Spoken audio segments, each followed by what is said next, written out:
All right, Cousin Sal is here. It's Sunday night. Just made it through a topsy-turvy round 2. And, hold on a second. Oh, come on in. Joe wants to introduce you, Sal. Hold on.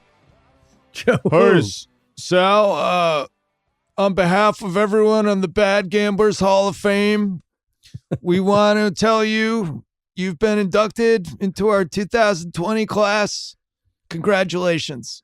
Joe, I know you saying you gained weight over the holidays, but is that really you with the big blue jacket? Thank you. Thank you for inducting me. That's great. Sal, this is incredible. Congrats, man. I'm so happy for you. This is great. Didn't know this was going to happen. I should tear up. I got to tear up. You can start crying. Do the right thing here. Yep. God, what a day. I'm so glad we could share this together. Oh, Me and Coach Cower, I can't believe it. We did it. So they induct Coach Cower into the Hall of Fame, which we just were roasting Damashek, our friend who's a Steelers fan. Me, you, and Hench just killing him for 24 straight hours about all the coaches who should be it over Coach Cower. And then 24 hours later, Jimmy Johnson, he gets there you go. So, yeah. That's the way to do it. Tough one for Dick Vermeil, though. He's got to be like, what the hell? What else did I have to do? For a guy who just spent most of his career crying in locker rooms, I think they're afraid of what would happen if they inducted him. Like he would probably never, ever stop weeping, right? He would see the guy and he would just immediately have been sobbing for 3 straight days. Yeah, but he won. Not only did he win a Super Bowl, he inspired a pretty mediocre Disney football movie with Mark that's Wahlberg. true. Yeah, played by Greg Kinnear. So, this was a bittersweet round 2 for me. The Patriots weren't playing. Yeah, I noticed that too. It was really weird. I got to say. It was the first round 2 in like a decade where no Pats. And I just got to enjoy football and enjoy gambling. Oh, wait, I didn't enjoy gambling at all. I got murdered. I somehow went 4-0 against the spread and lost just a bundle of money. I think you did the same last week, right? Yeah. Well, so let's do AFC first, and then we'll take a break and we'll do NFC. All right. Which game do you want to do? The Sunday game or the Saturday game? Well, Sunday game's a little more fresh. It's fresh in our minds. Let's do Chiefs. Let's do Chiefs Texans. So everything goes wrong for the Chiefs right away. It feels like the ultimate Andy Reid game. We've been here many times. Anyone who had the Chiefs in a tease, anyone who had Super Bowl money on them. And it's one of those moments where you're like, oh, yeah, Andy Reid, what the hell did I just do? And then 21-0 seems like the Texans are going in for their 4th touchdown and 4th and inches. And you and I disagreed on this. We were arguing You hated about this move. I did, because I just felt like they were doing whatever they wanted. He calls the timeout. Bill O'Brien seems to think timeouts are like toothpicks at the maitre d' station at a restaurant. He's just grabbing them, just going through them. I'll use another one. What the hell? That's good. I like that. Thank you. So he calls a timeout to then set up the field goal when the alternative was you really try to go for the hammer. You go up 4 touchdowns. Worst case scenario, they're trapped on their own 5-yard line. They'd have to go 95 yards, score 7. They settle for the field goal, kickoff, huge return. All of a sudden, it's 21-7.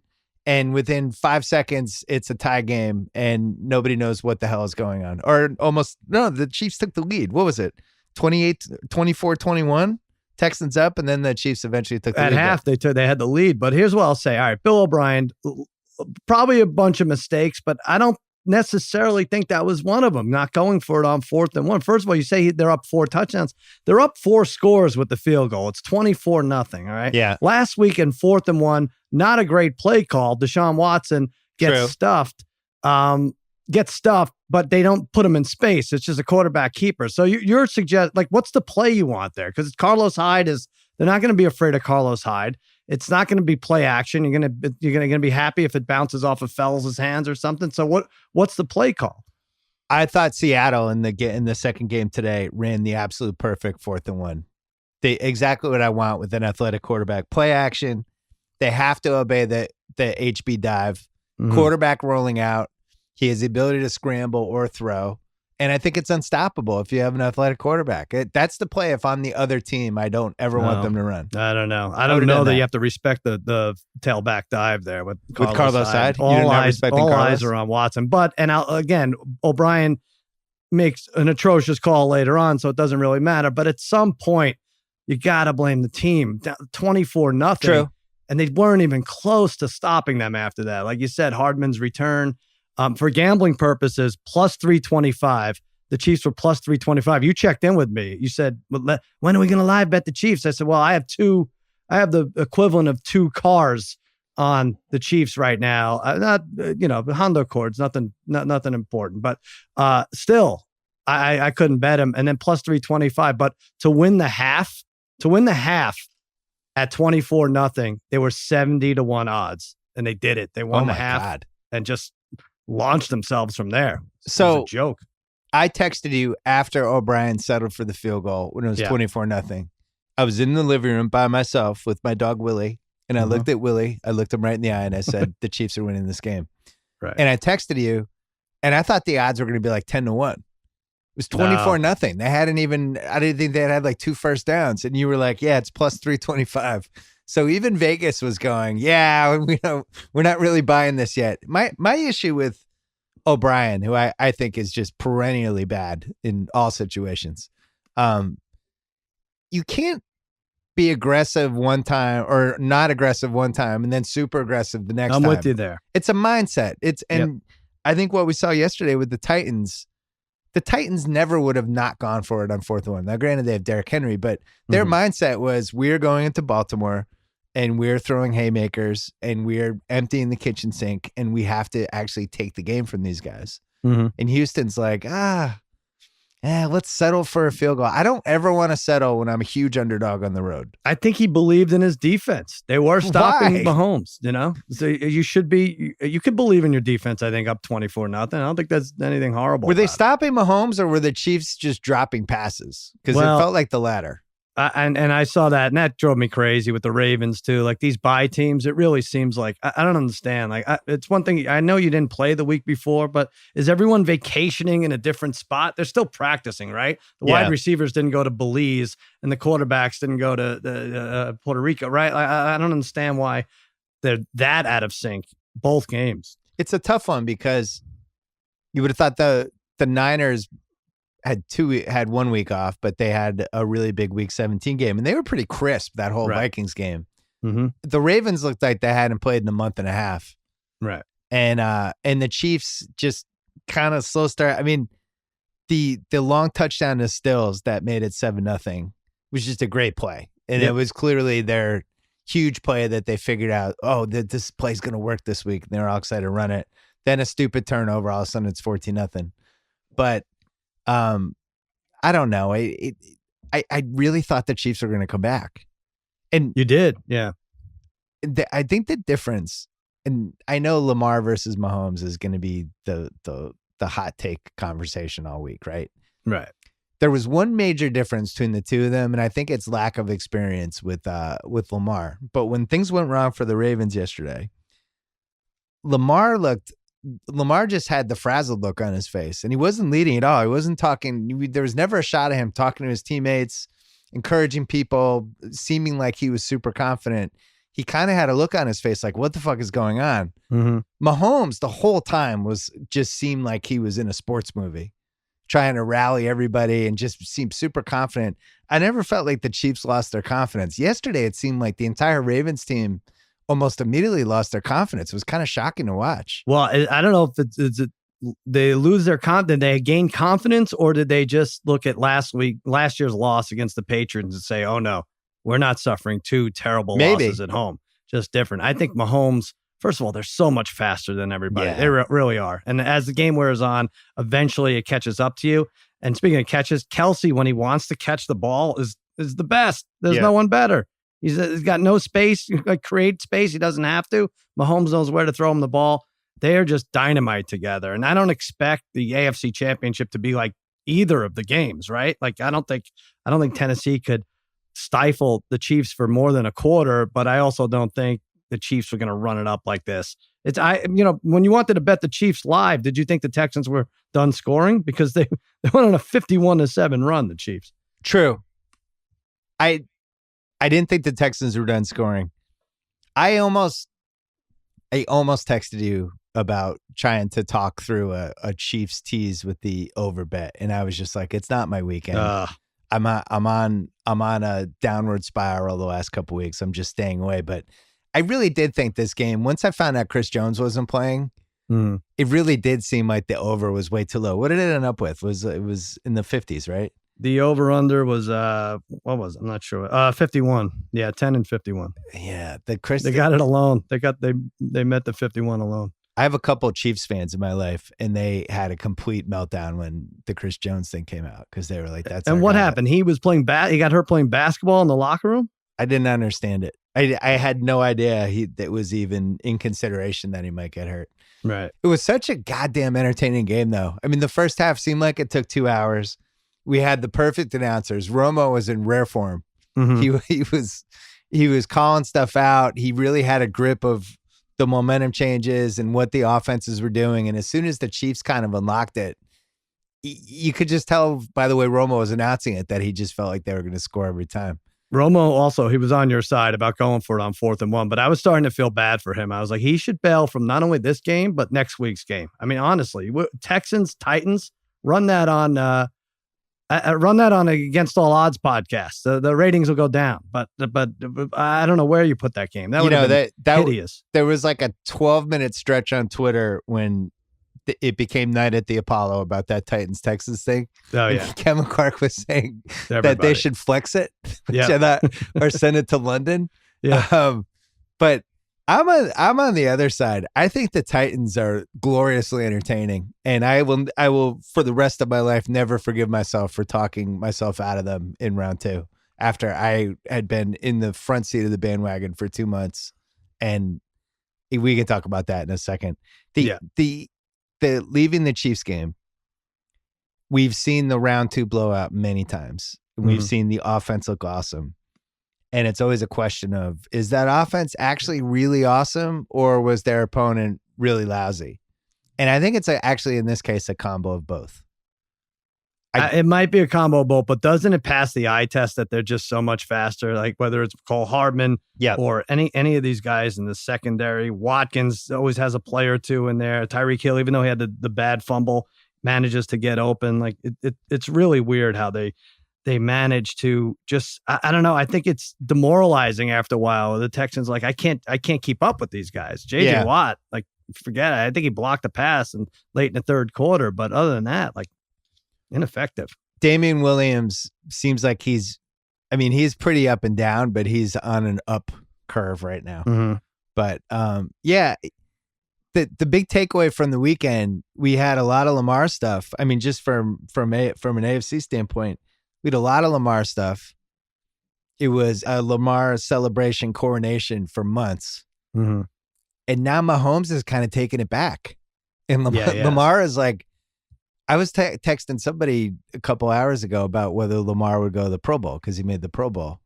Right. It's like, well, maybe he should, but it's just amazing that Mahomes now is headed for this, whoever they're going to play. It's either going to be Rodgers or the Niners in the Super Bowl if they can make it. And Lamar is going to be in a hotel room in Hawaii potentially. It is fascinating. It flipped. But your Patriots screwed everything up. I want to point that out. Another Hall of Famer. Tom Brady screwed that up, and I do feel bad for Lamar. And if you would put up, I mean, just you don't do it this way, but if you put Lamar's numbers in yesterday's game up against Tannehill's, and you found out after the game, all right, these are the stats, who you want to bet? I'm like, how much would we put on the Ravens? And it wasn't even like there was a lot of garbage time, big chunk of yards there. It's that I'll just not understand that Titans game. Like, they're way better than I'm ever giving them credit for. Their 4th down yard defense was, well, I don't know if we want to talk about it. Are we ready? We're ready to talk about it. Just it was too much to take. The last piece on the Chiefs, and then we'll go to the Ravens. If you had to pick anybody in the league to start a team with, you'd probably still pick Mahomes, right? Yeah, I think so. If you had to pick one person to start a 2019 playoff team with right now, it would probably be Mahomes, right? Well, you're instead of Derrick Henry, I mean, because he's still the scariest right now. Yeah, so that was my question. The way this playoffs has played out, amazingly, Derrick Henry might be the first pick now. Yeah. There's a helplessness with him that I haven't felt in 40 years since Earl Campbell, where you're just like, oh my God, this guy's, he's like a man amongst boys. It's untackleable. And you think about him in this Chiefs game next week. And if I'm a Chiefs fan, I'm terrified because the Ravens, there was some good stuff on Twitter and some good pieces last night and this morning about the Ravens were playing 8 men in the box. Mm-hmm. They were doing basically when you play Madden and you do the engage 8, both teams were doing that where you're just like, look, you're not running it. You're going to have to throw it. I'm not letting you run. And Henry was still running it. Yeah. So if I'm the Chiefs and Chris Jones isn't playing next week, and it's just a classic scenario of the Titans, they're just going to try to keep the Chiefs off the field. Henry's going to have 35, 36 yards, runs again. I just can't believe it because I did this on the pod with Mina and Mallory on Thursday. I'd done all this research with Henry, and there was literally no parallel in the history of football to him having those 3 games in a row. And I was like, well, there's no way he's going to do that a third time. And then he did it. So why would he do it a 4th time? So now he's going to have like 120 carries in a month, right? He's already, I think, he's over 100 for the month. Yeah, that's what I mean. All right. Yeah. So I mean, he could, or something. No, he could be at like 135, 140 in 4 weeks. Man, it's bonkers. Let's bonkers. And you got Tannehill, who didn't eclipse 200 yards in 2 games that he won, and that's only been done the last 3 times that happened. The quarterback won the Super Bowl. Terry Bradshaw was one of them. It was in the 70s. It did seem like 70s stats all over again. I had a couple devastating bets. I had the Ravens Chiefs tease, 7-point tease. I had Mahomes and Lamar will throw at least 2 touchdowns. Lamar only threw 1. He had 14 different chances to throw the second touchdown. They were inside, I think they were inside the Titans 40 9 times. Did you see that stat? Yeah. And somehow he only got the 1 TD. So that sucked. And then the other one I had was Jimmy G interception with Tannehill interception. Titans go up big early. Tannehill, they take the car keys away from him. They're like, we're good, dude. Just sit in the passenger he's throwing the seat. ball 13, 14 times a game. You kind of have to get lucky to collect on that interception thing. Yeah, and the Ravens, that's what I mean. Like their drives, I want to give the defense credit, even though they ended up with big numbers, the Ravens, but they had 3 drives in a row between the late second quarter and early third quarter that lasted 10 or more plays. They just couldn't punch it home, really. It was really, really frustrating to watch. I'm trying to find, somebody had a really good tweet. I think Will Brinson had a really good tweet about all the times where the drives ended for the Ravens in that Titans game. And they were on the Titans side of the field 9 times and somehow had it. What did they end up with? 12 points? Yeah. I agree with you. That is one of those games that the different civilizations will be studying thousands of years from now, being like, hey, what's up with this box score? Right. This one looked weird. Why did that guy have over 300 yards passing and over 100 yards rushing and they only scored 12 points? But if you watch the games, and Lamar Jackson had his moments too, not great, not good even, but wide receivers way out of sync. Yeah. Snead dropping passes, penalties on punts that went into the end zone. When do you see that? Like the receiving team gets a penalty on punts getting into the end zone. There was just like some big plays, but the left cheek down. We learned for the first time this year that the left cheek down in the first quarter, like that counts as a touchdown. It was everything that went against them could in that game. Big drops, really dumb penalties at the worst possible times. They were always like starting 15 yards further back than they should have and stuff like that. And it had all the makings. And we have seen this now. We are old enough that you kind of know in the first quarter. Even that Texans Chiefs game, which was absurd and insane. Everything happened so fast. You just looked at the clock and you're like, oh my God, there's so much time left. I feel like the Chiefs can come back. The Ravens, once they fell way behind and once Henry clearly got going, it just had that ominous feeling. The crowd checked out. The sphincters all tightened. Lamar, I thought, looked a little overwhelmed. And just the whole team, the receivers, you start looking at these receivers and you're like, all right, who's actually getting open, making plays? You saw in Green Bay today, the biggest play of the game, you knew Devontae Adams was going to somehow get open. He got open. They don't really have anybody like that. And then the coup de grace was the Ingram thing. If you bet on Baltimore, you put him in a tease. And you're like, man, my worst case scenario is they fall behind and then they cut to Mark Ingram with the brace on his calf or whatever. Right. And of course, it was within 40 minutes, there he was with the thing on his calf.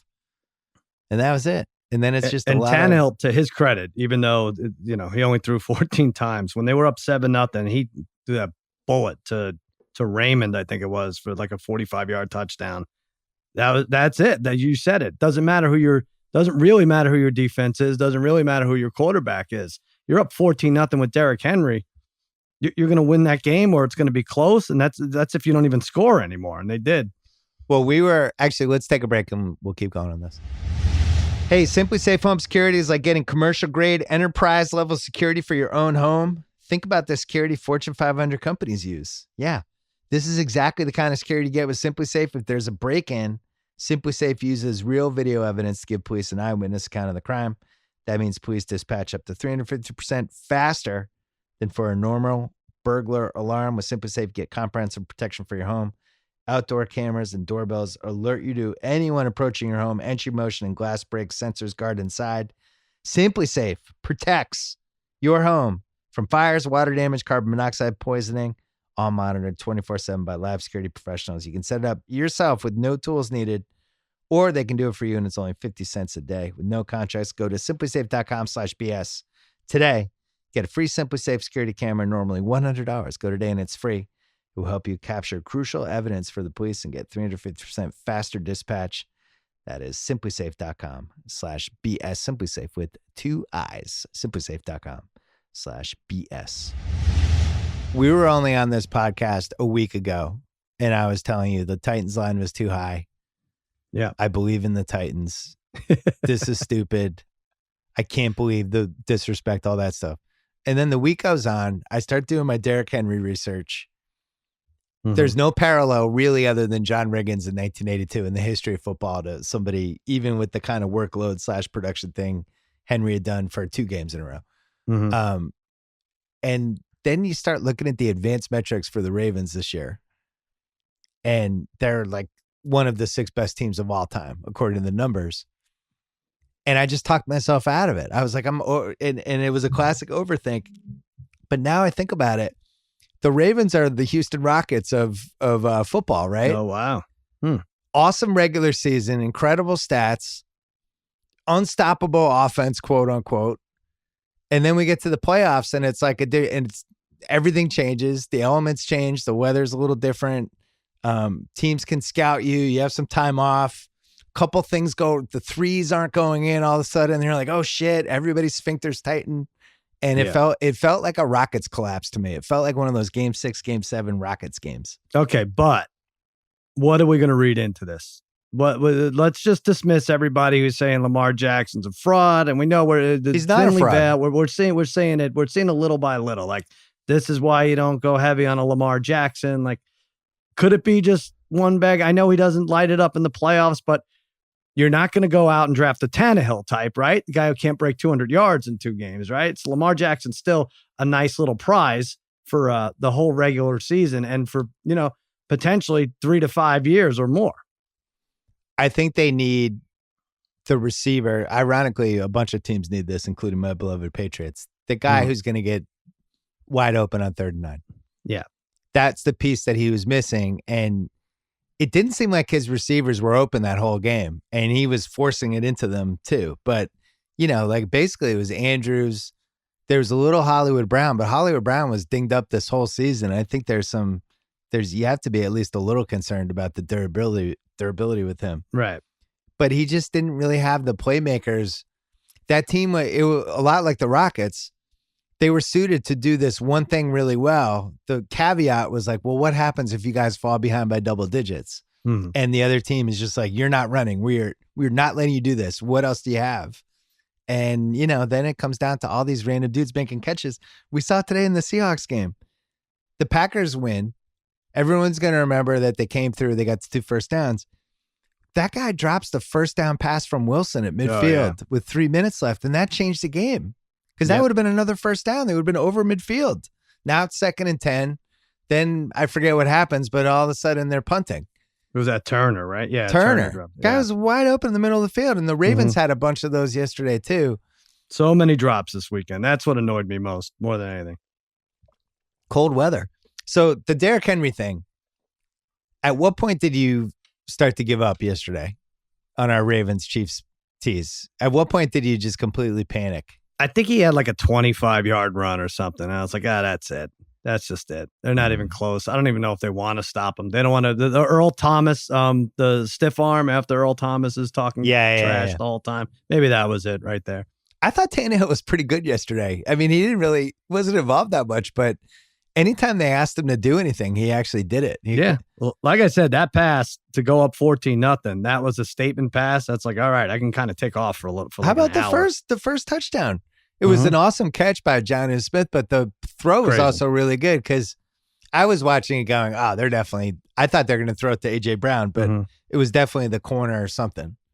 And he's smart, man. He's smart down by the goal line. Chung was out, right, for the Patriots. He goes right to his tight end from Harvard. That's it. So if he has to make 2 plays, he makes them. And then he seems to be running so slowly, but he'll break free for a first down, tiptoe down the sidelines, Well, let's break what we usually do a little bit. Let's do Guess the Lines AFC right now. Okay. I had 3:05 Eastern on Sunday. It's the first game. What did I say? 8 or 8.5? You said 8. I said 7, and it is 7.5. So we split that. Chiefs by 7.5 in Kansas City. Yeah. I can't decide if it's too high or too low. Both of us knew it was going to be around there, but is that just if Chris Jones isn't playing? What's on his extracurricular schedule? Is he playing highlight? I can't figure out. It'd be nice to find that out ahead of time. Do you feel like it's one of those games that the Titans either win or they lose by 28? Yeah, I kind of do because all right. So here's what we learned, right? We learned that the Chiefs, no matter what kind of lead you have on them, they're not dead because of their speed, because of their quarterback. Mahomes had some good runs to himself. I think he had over 50 yards rushing. We learned that the Titans get up on you with Derrick Henry. You don't have a prayer. So, it's alien versus predator, right? Something has to give. I think 7.5 is right, though. I don't think you can make it lower than that. I don't think I'm ever going to do another tease.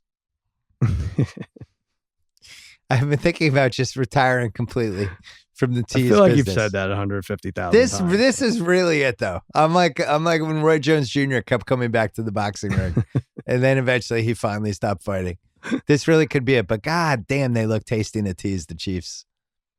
Yeah. Well, I mean, why wouldn't you want them to advance there to the Super Bowl? I mean, if Andy Reid, and again, I wasn't even blaming the coach, like, Andy Reid did it again. Like, well, guys are dropping passes. They're not defending the pass. I don't know. It's fun to blame the coach, and Bill O'Brien made mistakes for sure. But Andy Reid, now he's got to get the nod, right, for making the big comeback. So one thing about that Titans game that made me feel better, the upset against the Ravens. Did you see that stat? Teams to win a playoff game over an opponent with 5+ more regular season wins. They showed it at the end of the game yesterday.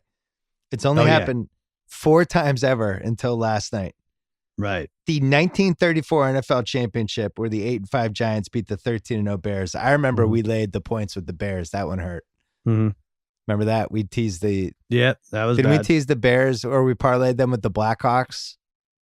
The Bears and the Blackhawks? We did that? In 1934, yeah. That seems like something we would do. Yeah, I think we did. In our previous lives. Yeah. Before we were reincarnated as the bad gamblers now. We had the Canton Bulldogs. We won the money and we rolled it over. Yeah, you're right. The 1987 NFC Round 2, Vikings-Niners. Vikings were 8-7. Niners were 13-2. I watched this game with the best man in my wedding, Jeff Gallo, huge Vikings fan. It was the Anthony Carter game. I think he had 230 yards. Right. It was Wade Wilson and Anthony Carter. And it was a monumental upset because this was the Niners. This was Montana and Rice. And they ended up winning Super Bowls in the next 2 years. And the Vikings, who, you're not going to believe this, but had a tortured history even back in the 80s, pulling off that one. Then the Giants-Pats, Super Bowl 42. That one hurts. I remember that. Six win difference. And then the 2011 NFC Divisional, 9-7 Giants against the 15-1 Packers. So until yesterday, Eli had 2 of the 4 5+ wins or more upset games. Maybe that helps his Hall of Fame case. I don't know. I think so.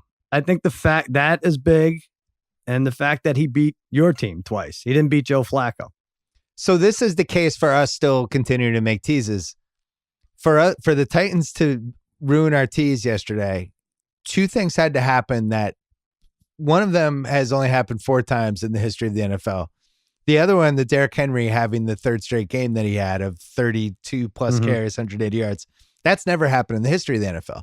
Right. So 2 never happened, had to flip us and beat us. Not to mention the Ravens were like the 5th best team of all time by DVOA. I stand by the teasers. I do. In this round, first round's different. This round, the favorites, the home teams, the bye teams, 16-4 in the last 20 games. Something like 13-7 against the spread. But if you want to take them straight up, they were 16-4 and another 3-1 after this week. So what is that? 19-5? That's pretty substantial. Ryan Fitzpatrick sliding doors. Pat's up 4 points, 4 minutes left at home. Yeah. If we win, we're a 2 seed. KC goes to a 3 seed. We get KC, Tennessee in round 1 instead of round 3 where we're getting it now. Yeah, Pat's going to bye. Mm-hmm. You assume Buffalo and Houston, same result. I love it. Talk through this. I love it. Keep it going. Well, I don't know who wins Tennessee, KC round 1. So we're getting round 1 Tennessee versus KC. Yeah, you win the Super Bowl. I think there's a case where Tennessee wins. We get to play Houston. All of a sudden, we're in the AFC title again against Derrick Henry. But he's had his 3 straight games. And then all of a sudden, we're in the Super Bowl against Jimmy G. That's our alternate universe. Kyle, you all right? You want some water? Kyle is gone. Kyle and I both feel better about the Pats after this Tennessee-Baltimore game. Yeah, I would. If I'm you, I want Tennessee to win. You can make a win the whole thing. You can make a case that the Patriots are the second best team, right? Yeah, don't break it up. I almost tweeted a hateable thing. I'm glad I didn't. Don't break this up. We're still good, man. We lost to the future champs. Plus, we have Vrabel, and Vrabel might cut his penis off. There's like John Wayne Bobbitt has to go to the Super Bowl. You have to have John Wayne Bobbitt on against all odds. Oh, I love it. Alive? You're right. He's got to still be alive, right? You can't kill a guy like that. Definitely not. I think he's still around. But if you had told Belichick, hey, you have to either beat Ryan Fitzpatrick or Tannehill to get to the conference semifinals, I think he might have broken a smile. I think it might have actually forced him to grimace. You know what? Grimace. The opposite of grimace. Another crazy thing. Mariota is now 3-1 in the playoffs. Oh, I guess that counts. Yeah. Technically. Right. The dude's 3-1. Now we have this Chiefs-Titans game again where there's going to be highlights of Mariota 2 years ago, as we like to call it, the Joe House Bowl, where Joe House bet the Chiefs money line. Remember that? Out of nowhere, too. Classic. $50 bets all throughout the year, and then just lays a bomb. Hey, last year, Crown Royal launched the first off-the-field water break to encourage fans of the game to monitor and hydrate, stay in the game, whether you're watching in the stadium, watching at home, or in a bar. Have a great time. Enjoy some Crown. Just don't be that person that ruins it for everyone. Make the right call and take a water break. So who made the right call this week or not? I am going to go with Mike Vrabel for not necessarily shutting the door on he might cut his penis off if they win the Super Bowl thing. He hasn't come out yet and officially said, look, I'm not actually doing this. And now it's become a storyline that has threatened to dwarf any other storyline in the playoffs. We might have a severed penis after a Super Bowl win. How psyched is Crown Royal right now? Severed penis talk. Well, that'll be good. Some coaches say, hey, I'll walk home to Philadelphia if we win the Super Bowl. Yeah. And then they end up doing it or kind of doing some of it or whatever. This would be dedication right there. What if he said, you know what, a promise is a promise? That's right. No, Mike, no. Put the box cutter down. I now go by Michelle Vrabel. Deal with it. Oh, man. We need Joe Tessitore to announce that one if he decides. That'd be good. Oh, my God, Mike Vrabel. So what's your great call of the week? Well, we touched on it a little bit, but my great call goes to the Hall of Fame and to Jimmy Johnson. My Cowboys, mastermind behind my Cowboys, 1-15 to start in 1989. I was calling him every name in the book, but then I think he went 36-12 the next 3 years, 2 Super Bowls, and beat good teams. That's what you forget. Our friend Damashek talks about Bradshaw and how the Steelers beat all the best teams in the 70s. Well, Buffalo Bills, the early 90s, was the best the AFC had to offer for a long time. You beat Steve Young's 49ers. You beat Brett Favre. Nice job by you, Jimmy Johnson. Then when he went to Miami, underrated career there. Instrumental in the draft. Gets like Zach Thomas, Jason Taylor, Patrick Surtain. And not first-round picks. They made like 19 Pro Bowls combined. And, of course, he pulled off the Herschel Walker trade. He should just get to the Hall for that. Greatest deal of all time.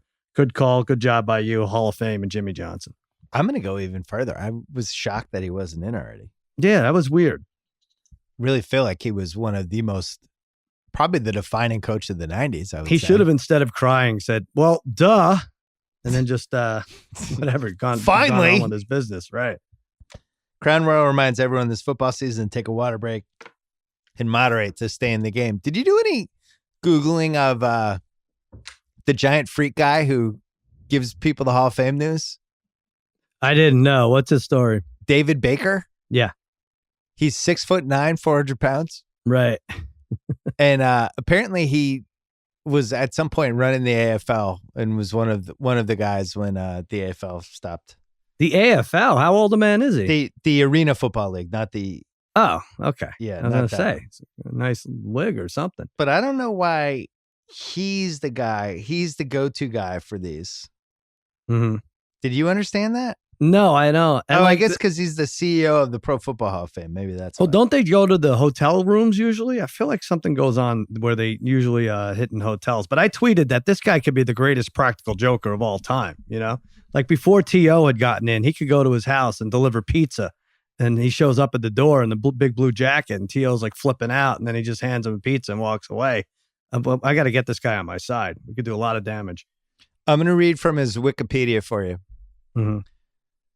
He's the president and CEO of Pro Football Hall of Fame in Canton, Ohio. In his first 3 years of leadership at the Hall, the organization's net assets grew 161%. He was also instrumental in the inception of Johnson Controls Hall of Fame Village, a nearly $800 million mixed-use development surrounding the Hall of Fame. On November 28, 2017, Baker received the March of Dimes Sports Leadership Award. Hold on. Dramatic pause. Baker left his early political career after being convicted of forgery in California and became the 4th commissioner of the Arena Football League. Wait, what? Yeah. He started in the league as the new owner of the Anaheim Piranhas. It's just this random half sentence thrown into his Wikipedia. He left his early political career after being convicted of forgery in California. What the hell? What is that? So it says on NFL.com, he was once a city councilman, later mayor of Irvine, California. A decision in 1988 cast him out of politics entirely. While attempting to win the Republican nomination for a congressional seat, Baker forged a $48,000 check. He stopped payment on the check soon after pleading guilty to the charge of forging a check and was sentenced to community service. Well, he's my turned it favorite around. Baker. My favorite Baker in the NFL by far. Everyone has a forgery mistake. Yeah, of course. It's fine. So now he's the giant guy. So this new thing now where they surprise the whoever the Hall of Fame person is on the show. Mm-hmm. I feel like this is going to have a lot of legs. We just got to keep doing this now. I like it.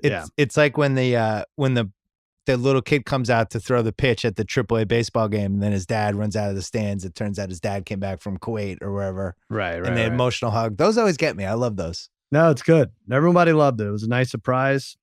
No one's going to turn it down. That's for sure. It's better than forgery. I'll tell you that much. Just sign here and you're officially inducted, or don't sign. I'll sign for you, whatever.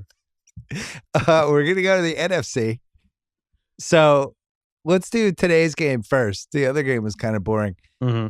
Russell Wilson, the Seahawks are dead. The game, it looks like it might be a 42-3 thrashing.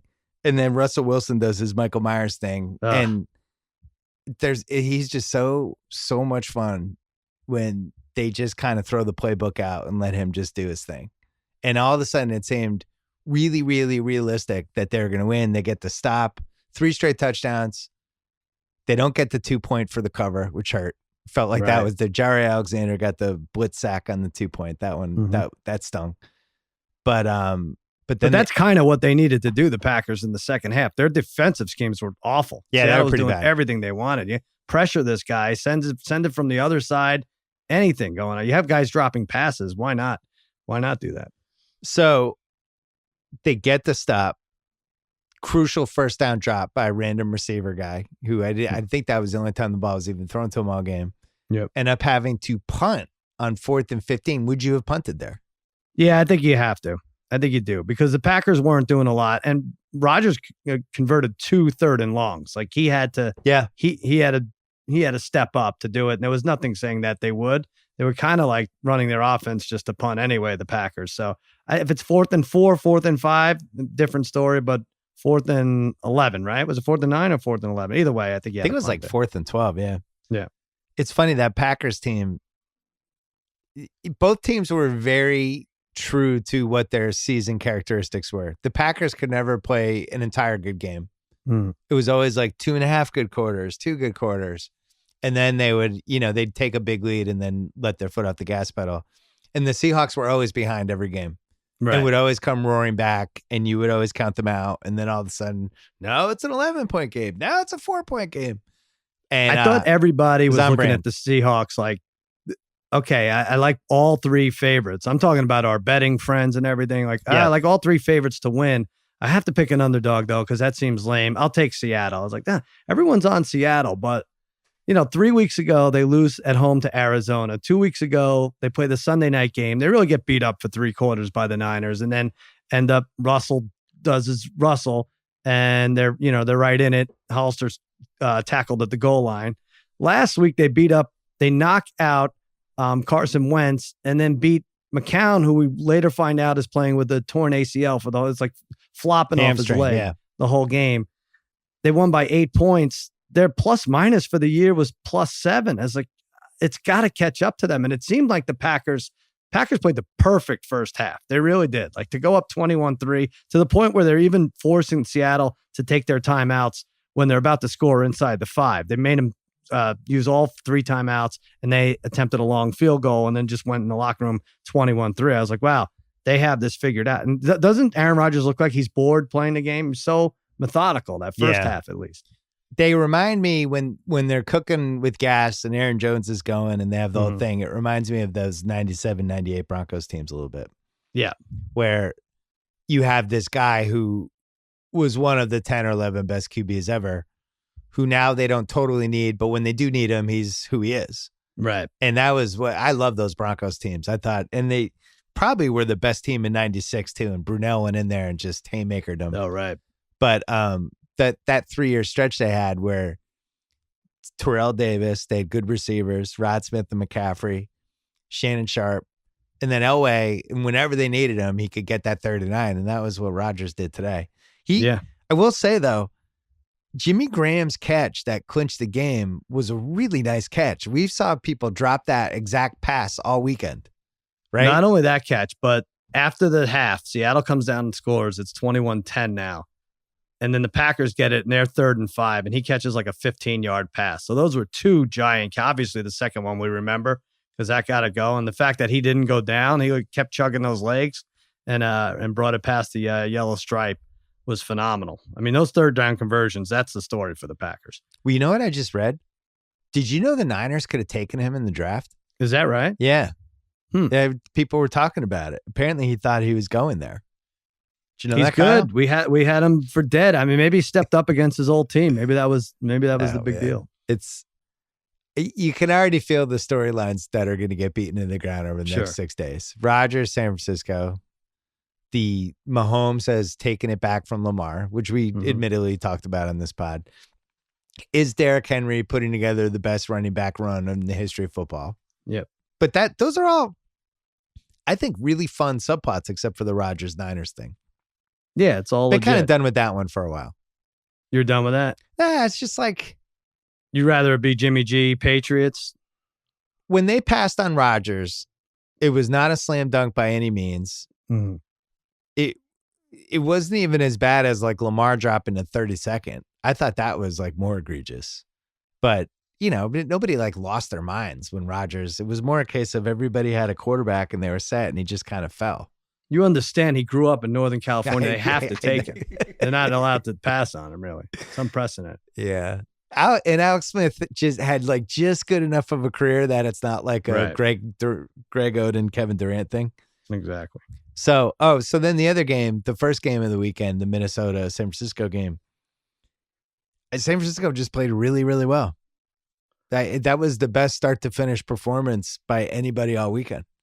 Yeah, so you look for the games where, all right, so one of these bye teams or several of them are going to come out slow and sloppy, and the other team's going to have momentum. It was just the opposite. The Vikings looked tired, and the 49ers are so physical. Yeah. They beat them up. Now, they were in it for a second. It was 7-0, and then Diggs, the touchdown. You thought they were going to pick on that guy Witherspoon the whole time. It was underthrown, and he still hit Diggs, and it was tied. But after that, nothing. 7 rushes, 14 yards in the first half for the Vikings. They were destroyed. 7 or 8 3-and-outs. People had been talking all week about how the Vikes were a good matchup for the Niners because they have a pass rush without actually having to blitz. And then you could feel it in the game. But they could get whatever pressure they wanted without, just sending 4 guys, sometimes 5. And they made Cousins uncomfortable, the whole thing. That was brutal that they made the Vikings play that game like 5.5 days after the last game.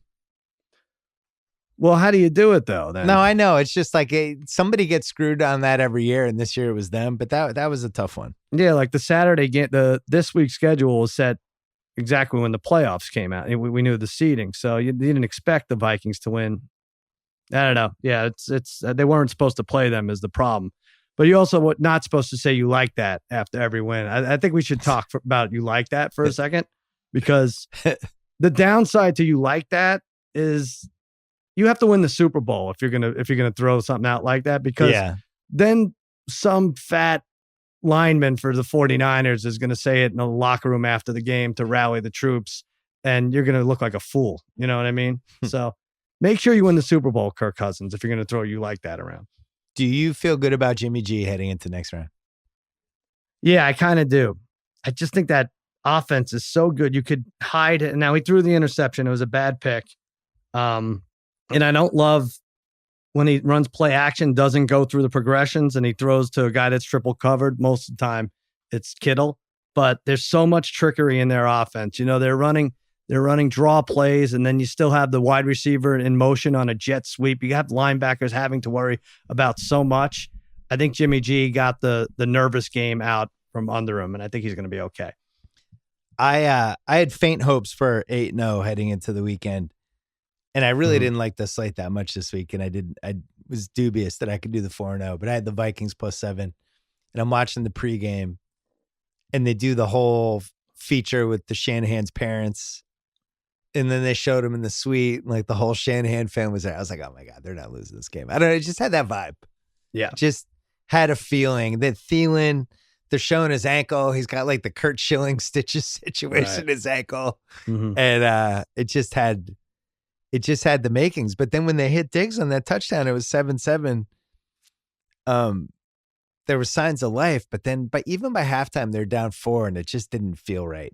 It felt like it felt like they were headed for a rough second half, especially. They're the most complete team, the 49ers. Yeah. With Quan Alexander back, that just adds to it. I just think they're going to be, and it's funny, it's going to be such a different matchup for the Packers, whereas you're not going to worry about Jimmy G down 10 in the fourth quarter making a Russell Wilson type comeback on you. At least that's not going to be the priority, but they might grind you out enough that you're not even in the game. If Aaron Rodgers is not even in the game in the fourth quarter. Well, let's do guess the lines in San Francisco. It's the late game.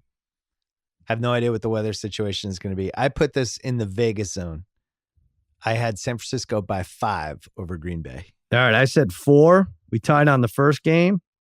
The actual line, San Francisco by 7. So you win the week. Wow. Which makes it 7 weeks to 7 weeks, and 6 are tied. So we go to the Super Bowl 7-7-6. That's pretty exciting. Holy mackerel. I mean, not really exciting, but it's as close as you can get. I said before the year I was going to cut my penis off if I was able to beat you. Oh, I didn't know that. No, thank God I didn't say that because I'd be really nervous. I'd have to. You throw think the last 7's week. too high though, right? Even saying 5. You know, I really wanted to. I thought if you remove the Rodgers and the Green Bay being a kind of a public team, all that stuff, I thought San Francisco should be favored by 7. Mm-hmm. But I thought the Rodgers thing would be worth an extra 2. Right. But it wasn't. Well, I mean, I guess you go by who impressed you more because the Niners were a 7-point favorite over the Vikings. So for it to remain that way, you're basically saying the same team is coming to play you, before the actual game had played. I really like this Niners team. The worst thing they have going for them is that I have a huge Super Bowl bet on them at plus 375. That's the biggest detriment to all of their hopes right now. Maybe they could buy that from you. Maybe they could take some of that off your hands. And I somehow took Minnesota plus 7. I really have to stop making my picks on Thursdays. No, just pick one team. Go forward. Just that's it. Just ride it. Well, let's root. That's what I'm saying. I mean, let's root for the Niners. You can't really root for them though. That's the other thing because of the Jimmy G thing. Wow, What are you talking about? Jimmy G. If he wins, that's like a Patriot won the Super Bowl. Oh, I don't know. Kyle and I get to brag about it. Yeah, we believed in Jimmy G the whole time. Kyle, tell him. He's right. He's right. Are you crazy? I think you're the only two Patriots fans who feel that way. That's nuts. Do a poll. Do a Twitter poll. We'll he's one of us. He's one of our guys. He would have been one of you if you didn't let him go. Let him go to the Niners. He definitely would have been one of you. Who will ever forget when Malcolm Butler, the incredible interception that wins us the Super Bowl, and they cut to Brady jumping up and down, and Garoppolo jumps over for the hug, and Brady completely spurns him to go hug Josh McDaniels. Right. That was when we knew. Brady was going to get rid of him. He wouldn't even hug him when we won the Super Bowl. He was not even hug worthy. Yeah. He was always the other woman in the marriage. Wow. He was the nanny who was a little too hot to keep in the house. Brady's like, we got to get rid of this nanny. I don't know. This is like what do I want to say here? This is like, be careful. I feel like lines are going to be crossed. No, it's like Charlie Sheen rooting for what's his name? Demi Moore's husband, the one that replaced him on 2.5 Men. It's like, oh no, he's one of us. He's doing the same show. It's like, no, that's not true. It's not true at all. Ashton Kutcher. All right, so let's take a break, and then I want to do what's the most fun Super Bowl. Hey, we have Clemson and OSU facing off in the national championship. FanDuel Sportsbook giving you the chance to get an even bigger win when you bet on this game. Sign up with promo code CHAMP. Bet at least $1 on the money line at regular odds. If you win, FanDuel Sportsbook will pay you out at 150 to 1 odds in site credit. Sign up using promo code CHAMP to qualify. There's a lot more than that to bet on at FanDuel Sportsbook. You got spreads, over-runners, parlays, props, round robins, and more. FanDuel Sportsbook special promotions running every single day like close loss insurance, touchdown bonuses, and boosted odds. Plus, they have lightning-fast withdrawals. You can have your winnings in your pocket in as little as 24 hours. Sign up with promo code CHAMP, CHAMP. Bet $1 on the Clemson or LSU money line. You'll get paid out 150 to 1 odds and site credit. If your bet wins, download the FanDuel Sportsbook app now or visit FanDuel.com/sportsbook to bet today. Must be 21 plus, physically present in New Jersey or Pennsylvania. First wager only. Bonus issued in non-withdrawable site credit that expires 7 days after receipt. Terms apply. Minimum $1 moneyline wager. Max $150 bonus. Gambling problem? Call 1-800-GAMBLER or in Indiana, call 1-800-9-WITH-IT. Okay, we have 4 teams left. We have the Chiefs at plus 110. We have the 49ers at plus 170. We have the Packers at plus 650. And we have the Titans at plus 700. Should say, you and I in house had a lot of dialogue on the Titans at 60 to 1 before the playoffs started. We did.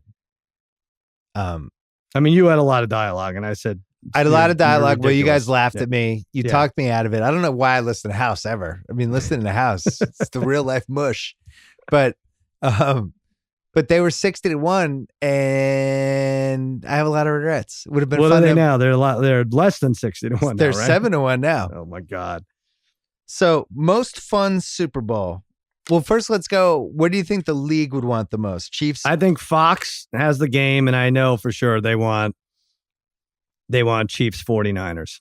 Over Chiefs Packers. Yeah, not by a ton, but Chiefs 49ers is a better marketing wise. I think they could do better. We do well with that.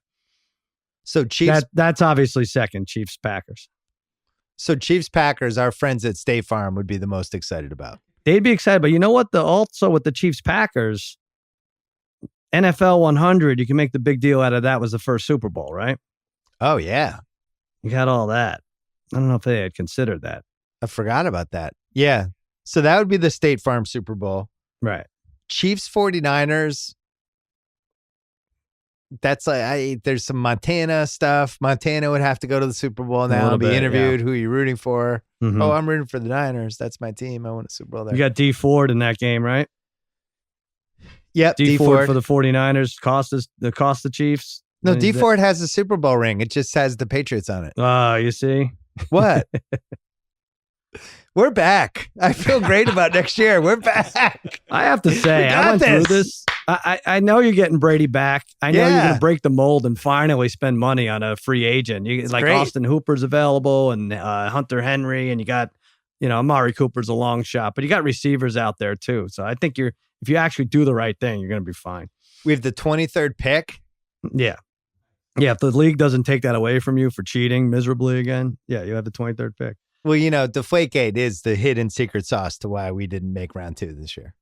Is that what it is? Yeah. Yeah. Because if there's no Deflategate, first of all, we get the first round pick at the end of 2015, who would have been in his 4th year and who would have been awesome for us. So we lose that guy. Then Brady gets suspended 4 games. Who starts 3 of them and looks awesome? Jimmy G. Now we can't keep him. Now Jimmy G's looking at $20 million a year because he looked awesome these 3 games because Goodell's a jackass. Oh, interesting. Yeah. And because you guys cheated. Yeah. So this is basically Deflategate would create the Super Bowl here, Chiefs Niners. I like it. All right. That's a Deflategate Bowl. It's beautiful. It really is. Well, then the other fun thing would be the Andy Reid part of it. If Andy Reid actually made the Super Bowl, he's never made it with the Chiefs. Oh, sure. Amazingly. He's never won the Super Bowl. He only made it once. He had the classic Donovan McNabb 10-minute drive. Right. Against the Pats. I was never nervous during that game, just in case you remember how fast Terrell Owens looked in that game? Like it just came with off a broken leg injury. Yeah, right. So what's your worst case scenario Super Bowl for the NFL? I mean, Titans Niners is the least interesting quarterback wise, right? I mean, that's what you could make the Derrick Henry case till you're blue in the face, but those quarterbacks are, I don't know. You don't even want to see a playoff game with those two. Titans Niners would just be weird. That would be like that year when the Titans and the Rams were the Super Bowl. We barely knew the Rams at that point. They just had the uninspiring. What was that Bucs game? It was like 11-7. But they had McNair and Eddie George, right, on that team? Yeah, but am I crazy? Or was that late? The Titans did, but it was just 2 new teams that we didn't have a history with either of them really. Mm-hmm. That was a weird year. Fell right on the spread. Yeah. So they don't have the Super Bowl matchup odds. Well, you could just do a parlay teams in. You could parlay the championship thing. I mean, so the Chiefs Niners is a little less than even odds, right? Since they're both 7-point favorites. Niners plus 170. It still looks like a great bet to me. I already have them at plus 375, but I think they have the best team. That looks fun. In a way, they're the only team. Like I know the stats say that the Chiefs are great against the run now since weeks 8. I'm not confident that they're going to stop Derrick Henry. The Niners, I think, could stifle him. Stifle him mean like 125 yards. Well, then the other funny part would be if the Titans made the Super Bowl in the games in Miami and it's Tannehill coming back to Miami. Oh yeah, right. It would be hilarious. That's good too. It's like, we gave up on this guy. Mm-hmm. Anything else we got to cover? I think that's it. I mean, you're looking at it, that Titans should either be the Ravens or the Patriots. I mean, there was a time like in the first 5 weeks, I remember saying to you, like, I'd love to see odds on Chiefs, Patriots, AFC championship because there's no way it's going to be anything else. And turns out I was wrong about that too. Before we do Parent Corner, can you just talk? I don't want to give Lock It In too big of a plug, but just a terrible turn of events for that show with this Tennessee Titans thing. I don't want to give it any kind of plug. I mean, this is awful. I really don't want to go to. I won the crown, and I still don't want to go to work because this. It's the worst case scenario because you have Clay Travis, who I work with. He's from Tennessee. He's a loudmouth, and all he did for weeks and weeks and weeks is talk about how Lamar Jackson's bad and he's not going to last the year, and he's this is not a guy they should be drafting. We all could read between the lines. And then his team beats Lamar Jackson. Right. What the hell's going on? And he was calling it all week on your show. All week he called it. Yep. Yeah. Derrick Henry's wearing the white. Did you see that white outfit he was wearing? He's sent from the heavens. All this stuff. And it's going to go for another week. And it better not go for another 2 weeks after that. I do feel like I didn't know quite enough about Derrick Henry's incredible high school past. Mm-hmm. He might have been the greatest high school football player of all time. Did you see there's stats of his where he rushed for like 4,000 yards or something his senior year? It was some crazy number, but he was also the quarterback. That's what it was. It was like 4,000. We gave Clay shit for bringing up high school stats. They're like, oh, like that matters. And well, it seems to matter. Well, when they showed those old clips, it looked like the Fast Times at Ridgemont High when it was Forrest Whitaker just demolishing everybody. It was bonkers. That play they ran, I thought was one of the great goal line plays in recent memory. I loved it. The touchdown. I loved it so much. The jump pass, I feel like, is almost as successful as the Brady QB sneak. It's like the second most successful play of all time. I can't ever remember it not working. I mean, it is the equivalent of a bootleg, and if you jump high enough and you don't throw a duck 3 yards, it's good, right? All right, let's do Parent Corner. Hold on, let's talk about our friends from CarMax. As always, Parent Corner is brought to you by CarMax, simply the best way to buy a great used car. The folks at CarMax make your shopping, test driving, and car buying experience easy the way it should be. So easy. Nephew Kyle did it. That's how I ended up with Maxine. He started his search at CarMax.com, filtered through over 50,000 CarMax vehicles nationwide, settled on a certified Ford Mustang within his budget. CarMax walked Kyle through all the tricky stuff, pros and cons, financing options, credit applications, down payments, everything else. There's no haggling, no pressure to buy ever. CarMax, they know the little things become a big deal when you're looking for a car, whether it's cup holders, vents, tires, whatever. You always get a 7-day money-back guarantee to make sure all those little things are right for you. In full disclosure, Kyle kept the Mustang and named it Maxine. You can also get Max Care for extra coverage, which is a great option for the Neff. Stop by your local CarMax for details. Discover how easy buying a car at CarMax can really be. Sal, before you take the floor, should mention your son won a medal at a wrestling event this weekend, and there's also footage on your wife's Instagram of him actually finishing off an opponent. It was the most excited I've been on Instagram in quite some time.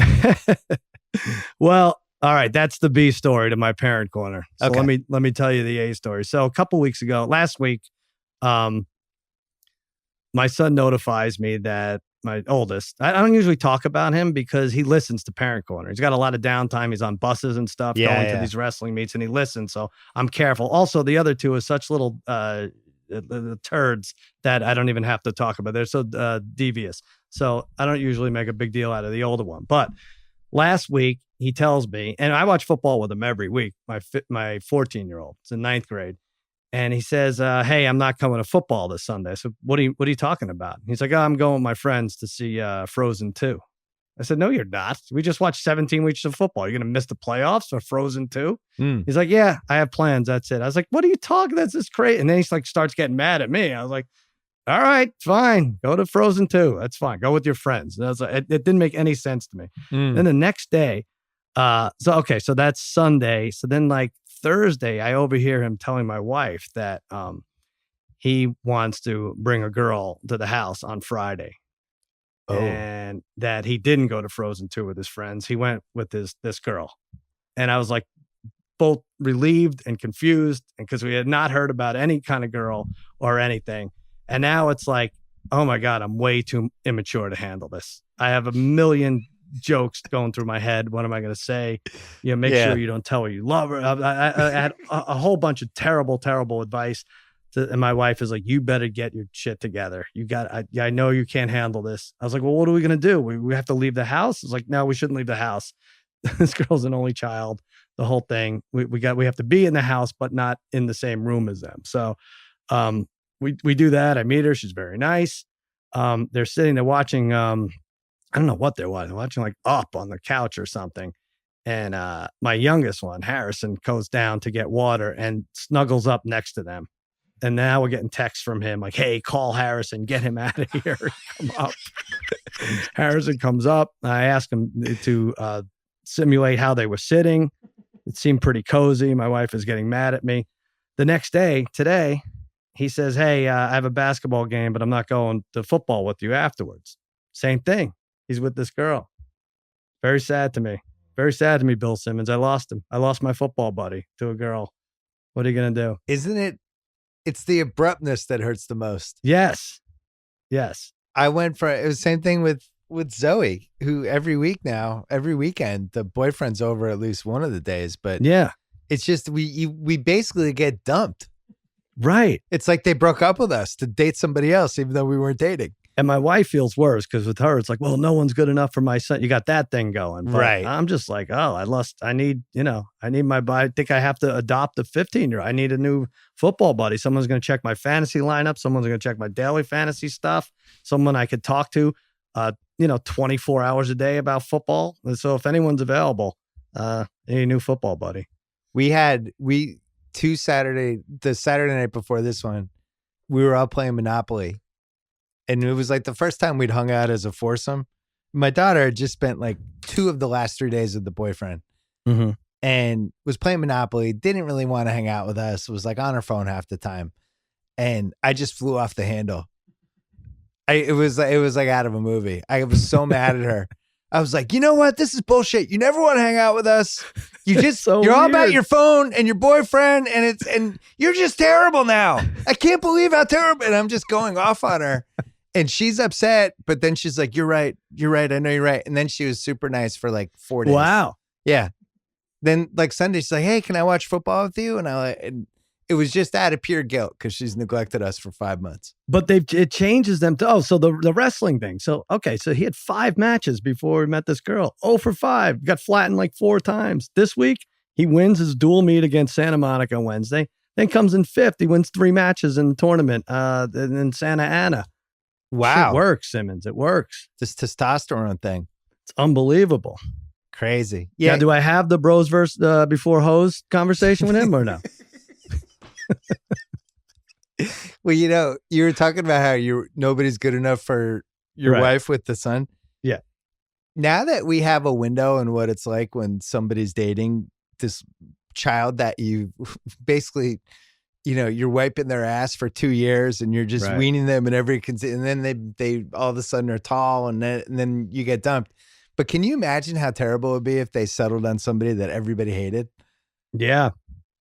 You can see why it destroys families when somebody has the wrong pick. For sure. Yeah.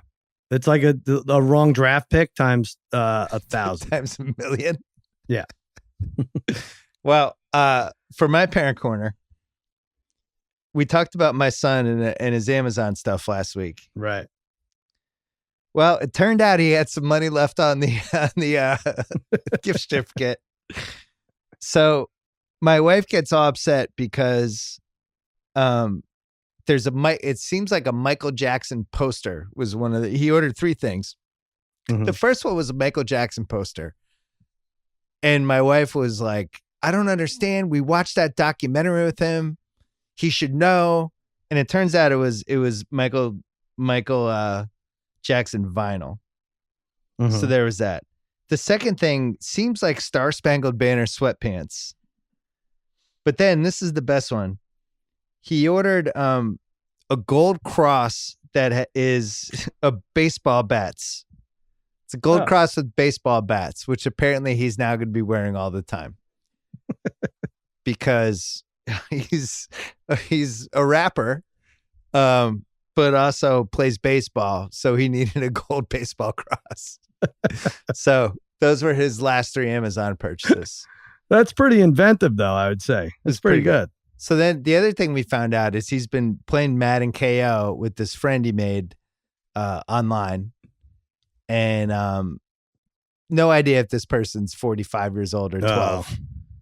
But he claims he's 12 and he claims he's FaceTimed the person. Oh, no. And it's a kid who's his age, who's in Northern California. And they play Madden KO together. And this is the extent of their relationship. I was like, so you think you guys would like ever actually meet? He's like, no, why would we ever meet? We just play Madden.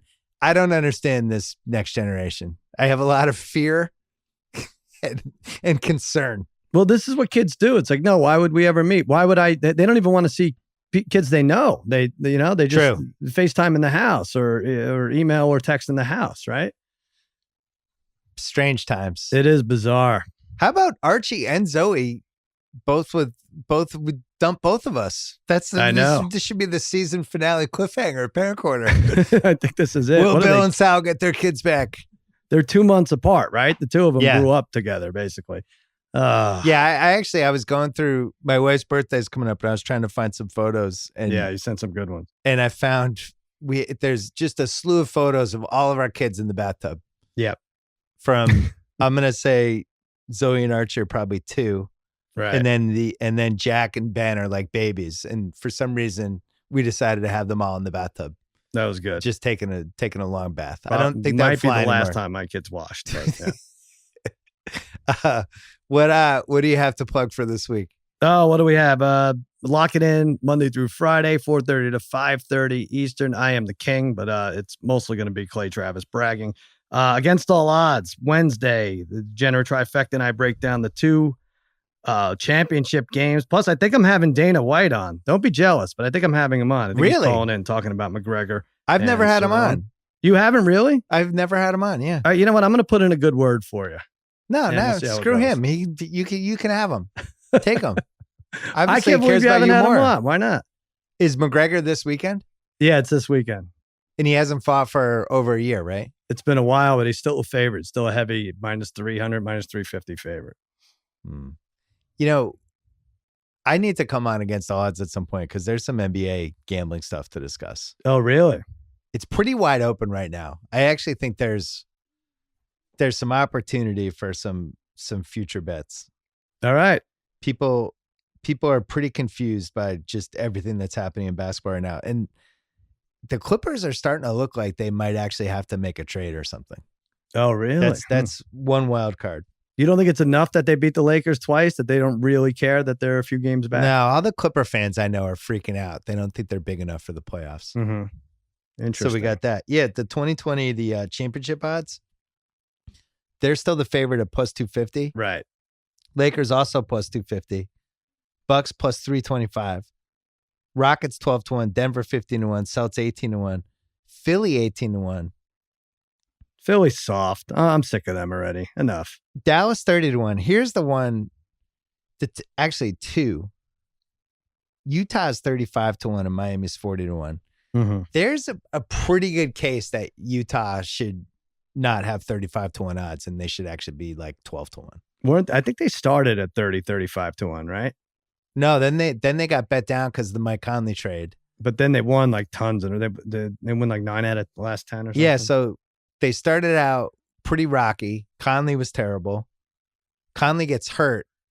They find their stride when he's out of the lineup, and they kind of figure out what their identity is. And they made a good trade. They traded for Jordan Clarkson, a little scoring off the bench, but I think it's way more wide open than people think. And if you could have a team that could potentially make the finals at 35-1, they're a tough matchup for the Clippers, at least, because of Gobert.